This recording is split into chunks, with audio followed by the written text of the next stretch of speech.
Hi guys. இப்போ இன்டர்வியூல வந்து மோஸ்டா இந்த மாதிரி கொஸ்டின் தான் கேட்குறாங்க. இது என்ன ப்ரோக்ராம்னா வந்து ரிட்டர்ன் சொல்லிட்டு ஒரு இன்டிஜர் வேல்யூ கொடுத்துட்டு ரிட்டர்ன்ல வந்து பிரிண்ட் எஃப் ஹாய் சொல்லி இந்த ஸ்டேட்மெண்ட் கொடுத்துட்டு ரிட்டர்ன்ல வந்து என்ன பிரிண்ட் ஆகும்னு சொல்லி கேட்குறாங்க.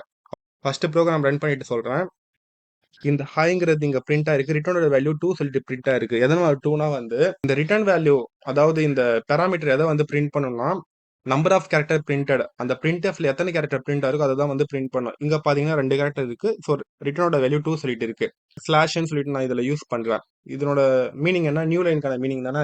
இப்போ பார்த்தா இங்க 1 2 3 4 4 பிரிண்ட் ஆகாம 3 பிரிண்ட் ஆகுது. எதனாலனா வந்து ஸ்லாஷ்னுங்கிறது நியூ லைனுக்கானது தானே. ஸோ அதனால வந்து ஸ்லாஷ்னுங்கிறது ஒரே கேரக்டராகவும் எடுத்து டோட்டலா 3 சொல்லிட்டு பிரிண்ட் ஆயிருக்கு.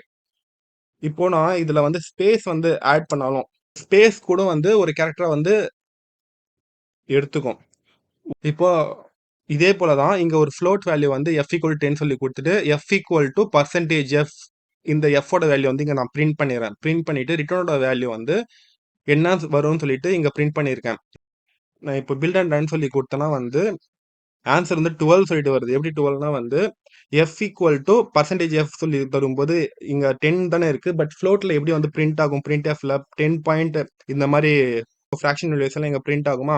ஸோ இது டோட்டலா வந்து கவுண்ட் பண்ணி பாருங்க. 1 2 3 4 5 6 7 8 9 10 11 சொல்லிட்டு ஆயிடுச்சா.